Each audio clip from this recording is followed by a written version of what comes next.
Hi everyone, we're back again and I wanted to go ahead and talk to you about how to plan your garden for this spring.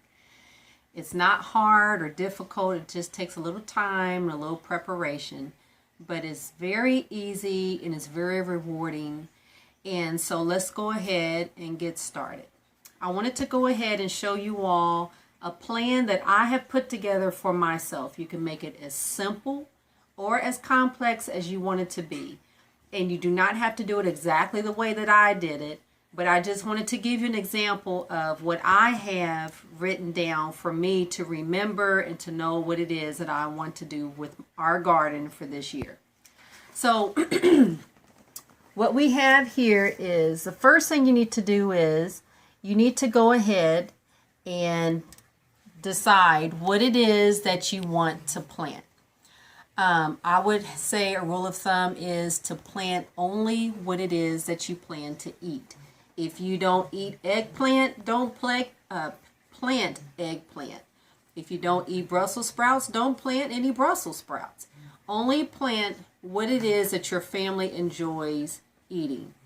So there are a couple of different types of seeds that you can purchase. You can purchase heirloom seeds. You could purchase organic seeds, which is fine. The heirloom seeds you may have heard of, those are basically seeds that have been passed down generations. So they've been around since the 1800s or the early 1900s. You can purchase organic seeds, and those are basically plants that have not been had any pesticides or insecticides or anything like that. So those are fine too. Those are seeds that you can replant the next year. You can save those seeds, so those are also fine if you can't find the heirloom seeds. I get my heirloom seeds from a website, and the name of that website is called rareseeds.com, R-A-R-E seeds.com, and they have a lot of different varieties of heirloom plants or seeds that you can purchase from there. The next thing I want to explain is the benefits of planting your own seeds. It's cost effective. It doesn't cost a lot of money to do it at all. It's rewarding to be able to go outside in your backyard or on your patio or wherever you live and pull a tomato off the plant and eat it fresh, straight from there. You know where that plant came from, which is rewarding. You can plant different varieties. You don't have to go to the grocery store and only choose what they give you. You can plant whatever you want. You can save your seeds, which you can also replant for the following year. Or you can just go ahead and keep them for emergency purposes, let's say, and it helps you to become more self-sufficient. So anyway, here is just an example of what I have. What I've just decided to do is, in our area, the last frost date is April the 21st. You want to go ahead and find out what is the last frost date for your area. And a lot of these I will be putting links down underneath of it, of different links that you can go to. So if you didn't get it as I'm speaking, don't worry about it. You could just click below and I'll have that available for you. But you want to find the last frost date in your area. And that will determine whether or not it is safe for you to plant seeds outside, or if you need to plant them inside and then transfer them outside after the frost is over, because you don't want to go through all that work and then wind up killing your plants. So the last frost date in our area is April the 21st. You can find that last frost date in your area. You can go to the farmersalmanac.com, or you can call your cooperative extension in your area and ask them what that particular date is. So also, I have here the place that I order my seeds, which is the rareseeds.com I mentioned before. I just have basically a chart that I made for myself. It gives the different vegetables. Don't worry about this. It's just for my personal information. How much it's going to cost And I put batch, and what I have batch A and B is basically batch A are seeds that I need to order now, that I need to go ahead and start planting, and batch B are seeds that I don't really need right now, but I will need soon, and I can just go ahead and order those particular seeds. So this is just a little example of what I have here. Okay. The next thing you want to decide is, once you have decided what seeds that you want to plant for the year, you need to find out, after you figured that out, what your last frost date is. You want to find out, do you need to plant these seeds inside, or do you need to plant them outside? And that really makes a difference. You can find all that information online.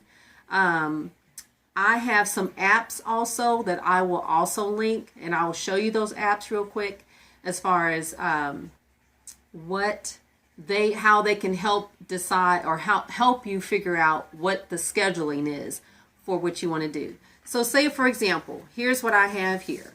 Okay, just a little example. This is a planting schedule, and I have a vegetable or fruit or whatever it is I'm planting. This is a direct sow. Direct sow means that you put that seed into the ground outside in the soil directly. You're directly sowing that seed outside. Indoors means that these are seeds that I have to plant inside. I just put, this is just for my personal information, I put a harvest. This is telling me how many days it's going to take for that seed to produce the fruit that I want. How many days it was going to yield. So for example, if I want to plant, I don't know, let's just say cabbage, which is right here, is going to take 110 to 120 days from the time that I plant that seed to finally grow. And then here I just have a little information for me. It's going to tell me if I need to transplant that particular plant once it's grown outside after the frost is over. So let me just give you a little example as to not confuse you all. Let's use tomatoes, because most people like tomatoes.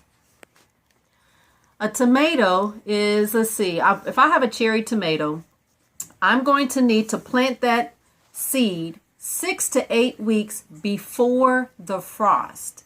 Okay? You want to have a calendar in front of you to show you what that date is going to be. So you want to plant that seed 6 to 8 weeks before the frost. It's going to take 130 to 150 days for that seed to form into a plant large enough for you to produce that harvest. And right here, you're going to need to take the seed from inside and put it outside 2 to 3 weeks after the frost is over. Like I said, you don't want to go through all that hard work and then wind up losing all of your plants. So that's what I did for me right here. Okay, it's just a very simple little chart that I made for myself. You don't have to do it just like I did, but that's just how I did it. Okay, now once you have done that, you want to get your calendar. Let's say you want to go ahead and plant some carrots. All right, so the carrots, you want to plant them outside, directly sow them outside 2 to 3 weeks before the last frost. That is going to take 65 to 70 days before you get an actual carrot that you can uproot and pull from the ground. And it's going to, you can actually sow a carrot every 2 to 3 weeks in different intervals to continue getting that harvest throughout the summer.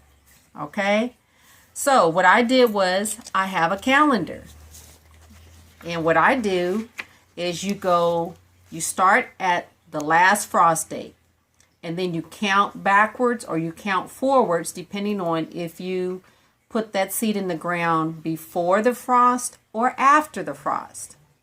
So I'll give an example with the carrots. Okay, the carrots is, let's go back to the carrots. It takes 2 to 3 weeks. You want to put it in the ground 2 to 3 weeks before the last frost.